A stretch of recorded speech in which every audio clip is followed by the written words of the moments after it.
करते हैं आज की क्लास। और आज हम पढ़ेंगे क्षितिज के काव्यखंड का 3rd चैप्टर सवया और तथा कवित्व। ठीक है, इस काव्य के या इस कविता के जो रचनाकार हैं वो देव जी हैं। तो लेसन को स्टार्ट करने से पहले हम चलिए थोड़ा बहुत कवि के बारे में जान लेते हैं कि कवि कौन थे, उनका जन्म कब हुआ था, उनकी रचनाएं क्या हैं, या वो किस युग के या काल के कवि हैं। थोड़ा बहुत उनके बारे में जान लेते हैं, उसके बाद हम चैप्टर को स्टार्ट करते हैं। तो जो इस काव्य के जो रचयिता हैं, ठीक है, या जो रचनाकार हैं देव जी हैं, इनका अगर पूरा नाम हम जानें तो इनका नाम सिर्फ देव नहीं है बल्कि देवदत्त द्विवेदी है। और इनका जो जन्म हुआ था वो 1673 में हुआ था और इनकी जो मृत्यु हुई थी वो 1767 में हुई थी। ठीक है, और इन्होंने बहुत सारी रचनाएं भी लिखी हैं जो अलंकार में और श्रृंगार से भरी हुई रचनाएं हैं।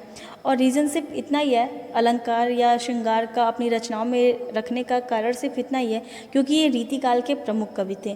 अब आप सोच रहे होंगे कि रीतिकाल क्या होता है, तो जब आप इंग्लिश में पढ़ोगे तो आपको बहुत सारी एज के बारे में पढ़ेंगे आप। ठीक है, विक्टोरियन एज, एलिजाबेथियन एज, बहुत सारे एज के बारे में पढ़ेंगे। तो वैसे ही हिंदी साहित्य में भी बहुत सारे युग आए। ठीक है, उन युगों में भी जैसे भक्ति युग हो गया, रीतिकाल का युग हो गया, बहुत सारे युग आए।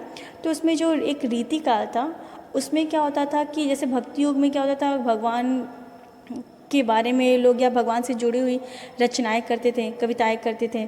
और रीतिकाल में क्या होता था कि जो उस टाइम में राजाओं का शासन हुआ करता था, तो जो कवि लोग थे वो लोग क्या करते थे, जिन राजा के अंडर में वो रहते थे उनकी वो बढ़ा चढ़ा कर बड़ाई करते थे और उनको कविताओं में लिखते थे। तो यानी कि जिन राजाओं के आश्रय में वो रह रहे हैं उन राजाओं की वो बढ़ा चढ़ा कर वर्णन करते थे और साथ ही साथ श्रृंगार से भरी हुई यानी कि सौंदर्य से भरी हुई कविताओं का वो निर्माण करते थे।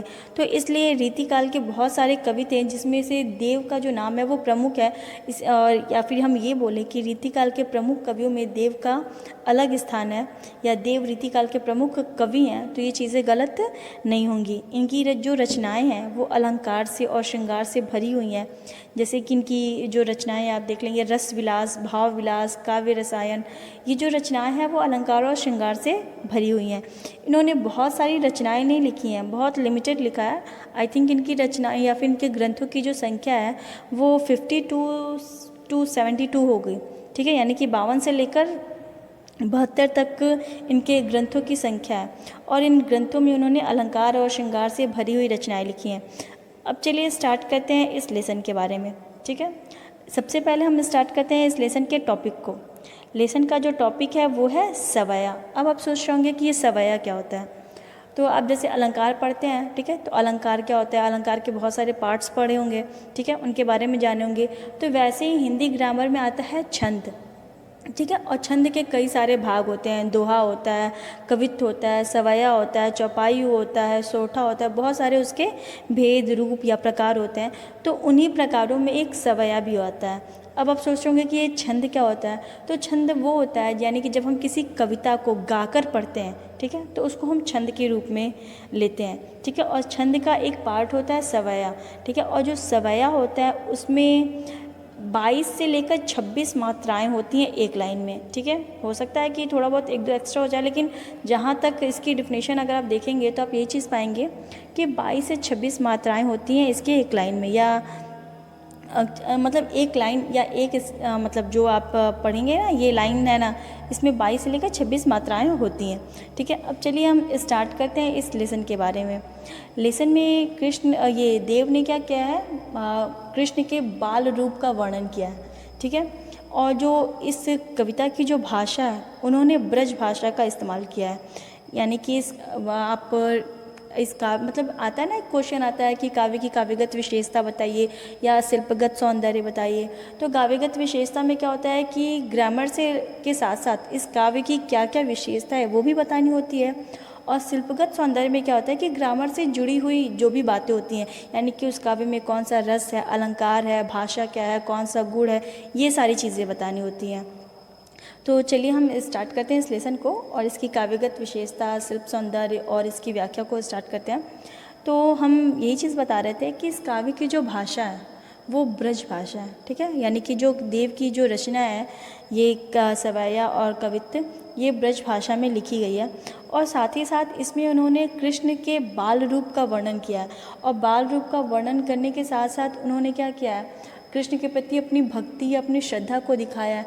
तो कहीं ना कहीं इसमें भक्ति रस का इस्तेमाल किया गया है। अब आप ये सोचते होंगे कि ये भक्ति रस क्या होता है। तो जो रस होता है वो होता है हमारे मन में उठने वाले भाव, यानी कि हम किसी चीज़ को देखकर जैसा सोचते हैं या जो विचार हमारे मन में आता है वही चीज़ आपका रस कहलाता है। तो जब आप इस पोयम को पढ़ेंगे तो आपको ये लगेगा कि देव क्या कर रहे हैं, कृष्ण के बाल रूप का वर्णन कर रहे हैं और अपनी भक्ति को प्रदर्शित कर रहे हैं। तो कहीं ना कहीं इसमें भक्ति रस रखा गया। साथ ही साथ इसमें अलंकारों का भी प्रयोग किया गया है। अभी जब हम पढ़ाएंगे तो आप देखेंगे कि जैसे आप ये सामने ही देख लीजिए, पटपीत, ठीक है, पव की आवृत्ति है, ही होल से ह की आवृत्ति है, कटि किंकनी क की आवृत्ति है, तो अनुप्रास अलंकार है, सबको पता है। ये लाइन है, जग मंदिर दीपक, यानी जग को मंदिर के रूप में, ठीक है, बताया गया है और कृष्ण को यहाँ पर दीपक के रूप में बताया गया, तो रूपक अलंकार है। तो इस काव्य में रूपक और अनुप्रास अलंकार का भी प्रयोग किया गया है। यानी कि इस काव्य की जो भाषा है वो ब्रज भाषा है और इसमें भक्ति रस का भी प्रयोग किया गया है और रूपक अलंकार और अनुप्रास अलंकार का भी प्रयोग किया गया है। सवैया छंद है, ठीक है, और इसमें माधुर्य गुण का प्रयोग किया गया है। दो गुण होता है, एक होता है ओज, दूसरा होता है माधुर्य। ओज जो होता है वो जिसमें वीरता से भरी हुई रचनाएं होती हैं और माधुर्य होता है जो शांत कविताएं होती हैं, ठीक है। तो ये जो कविता है जिसमें प्रेम और शांति भरी हुई जो कविताएं होती हैं वो माधुर्य गुण की कविताएं होती हैं, या फिर उसकी जो विशेषता होती है वो यही चीज़ होती है। तो भाषा इसकी ब्रज है, भक्ति रस का इस्तेमाल किया गया है और अनुप्रास और रूपक अलंकार इसमें प्रयोग किए गए हैं, माधुर्य गुण है, बहुत सारी विशेषताएं हैं। तो चलिए स्टार्ट करते हैं लेसन को।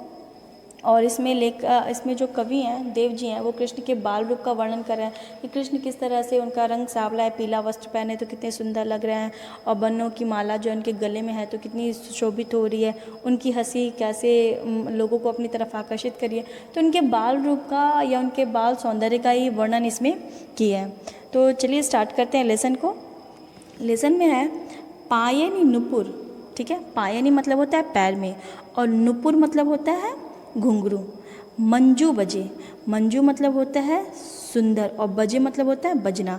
यानी कि कृष्ण के पैरों में, कृष्ण बाल छोटे थे तो उनके पैरों में क्या था, पायल पहना दी जाती थी। तो जब वो दौड़ते थे तो जो पैरों की जो पायल थी वो बजती थी तो काफ़ी वो सुंदर लगती थी। तो उसी चीज़ का यहाँ पर वो वर्णन कर रहे हैं, बाल रूप का वर्णन कर रहे हैं या बाल सौंदर्य का वर्णन कर रहे हैं और कह रहे हैं कि पायनी नुपुर मंजू बजे, यानी कृष्ण के पैरों में जो नुपुर है, ठीक है, यानी जो पैरों की जो पायल की जो घुंघरू है वो क्या करी है, मंजू बजे, यानी कि बहुत सुंदर वो बज रही है।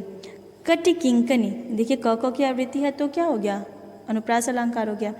कटि किंकनी, कटि मतलब होता है कमर और किंकनी मतलब होता है करधनी। छोटे बच्चों को नहीं करधनी पहनाया जाता है, तो वही चीज़ यहाँ पर बता रहा है।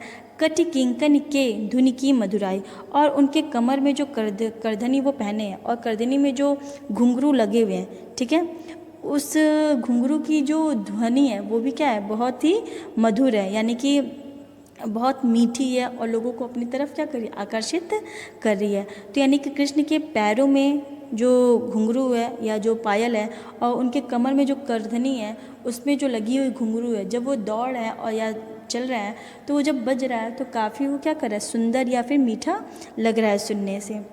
सांवरे अंग, कृष्ण का कलर क्या था, सांवला था, ठीक है। यहाँ पर वो यही चीज़ बता रहे हैं, सांवरे अंग, कृष्ण के सौंदर्य का, बोले ना कि उनके सौंदर्य का वर्णन कर रहे हैं, तो कृष्ण का सौंदर्य का एक विशेषता ये भी है कि कृष्ण सांवले थे, ठीक है। सांवरे अंग यानी कि कृष्ण का अंग कैसा था, सांवला था। लसे पटपीत, लसे मतलब होता है सुंदर होना, ठीक है, और पट का मतलब होता है कपड़ा और पीत का मतलब होता है पीला वस्त्र। सांवरे अंग लसे पटपीत, यानी कि उनका जो कलर है वो सांवला है, ठीक है, यानी कि सांवले अंग लसे पटपीत, वो जब अपने अंगों पे पीला वस्त्र पहने हुए हैं तो बहुत ही लसे मतलब कि सुंदर लग रहा है। ही हुल से, ह की आवृत्ति है तो क्या हो गया, अनुप्रास अलंकार हो गया। ही हुल से बनमाल सुहाए। ही हुल से मतलब ही मतलब होता है हृदय पर, ठीक है। ही हुल से बनमाल, और बनमाल मतलब होता है बनों की जो माला होती है, और सुहाई मतलब होता है सुशोभित होना। तो उनके गले में जो बनों की जो माला है वो जब पहने हुए हैं तो काफ़ी क्या कर रहा है, सुंदर लग रहा है, या फिर उनके गलों में जो बनों की जो माला है वो जो पड़ी हुई है वो देखने से काफ़ी सुंदर लग रही है। माथे किरीट बड़े दृक चंचल, माथे मतलब होता है सर पे, और किरीट मतलब होता है मुकुट, ठीक है। बड़े दृक चंचल, बड़े मतलब बड़ा, और दृक मतलब होता है नेत्र या फिर आँखें, और चंचल मतलब होता है पता ही है बदमाश। तो यहाँ पर वही चीज़ बता रहा है कि माथे किरीट बड़े दृक चंचल, यानी कि कृष्ण के जो सर है उन पे मुकुट सुशोभित हो रहा है, और उनके जो नेत्र हैं वो क्या है, बहुत बड़े बड़े हैं और बहुत चंचल हैं। मंद हंसी, कृष्ण क्या है, हल्की हंसी है। मुख चंद जुनाए, यानी कि कृष्ण की हंसी की यहाँ पर तुलना क्या की है, चांद की चांदनी से की गई है, कि जिस तरह से आकाश में क्या है, चांद की चांदनी बिखरी होती है और काफ़ी लोगों को अपनी तरफ आकर्षित करती है, सुंदर लगती है, वैसे ही कृष्ण का जो चेहरा क्या है, मुख जो उनका है वो चंद्रमा के समान है, ठीक है। तो ये मुख चंद यहाँ पे वो उपमा अलंकार हो गया। तो मंद हंसी मुख चंद जुनाई, ठीक है, यानी कि जब वो अपने चेहरे पे हल्की मुस्कान बिखेर रहे हैं तो काफ़ी वो सुंदर लग रही है, ऐसा लग रहा है जैसे कि आकाश में चांदनी बिखर गई हो। जय जग मंदिर दीपक सुंदर, यहाँ पर जग को मंदिर के रूप में बताया गया, इसका मतलब है कि यहाँ पर वो रूपक अलंकार का प्रयोग किया गया है। तो जय जग मंदिर दीपक सुंदर, यानी ये संसार क्या है, एक मंदिर के रूप में है। दीपक सुंदर श्री ब्रज दुलव, ब्रज दुलव मतलब क्या है, जो ब्रज के दूल्हे हैं अर्थात श्री कृष्ण। तो जय जग मंदिर दीपक सुंदर, यानी इस संसार रूपी मंदिर में दीपक सुंदर श्री ब्रज दुलव देव सहाय, यानी कि इस संसार रूपी मंदिर में ये जो कृष्ण क्या है वो एक दीपक की तरह है, और श्री ब्रजदुल्लभ देव सहाय, और हे भगवान श्री कृष्ण आप देव के हमेशा क्या करिएगा, सहायक बने रहिएगा। तो कहीं ना कहीं इस काव्य में जो देव जी हैं या इस काव्य के जो रचनाकार हैं वो कृष्ण के बाल रूप का वर्णन कर रहे हैं, ब्रज भाषा का प्रयोग किए हैं, और साथ ही साथ इन्होंने अनुप्रास और रूपक अलंकारों का भी प्रयोग किया है। भक्ति रस है इस काव्य में, बहुत सारी विशेषताएं हैं इस काव्य में, और उनके बाल रूप का वो वर्णन कर रहे हैं।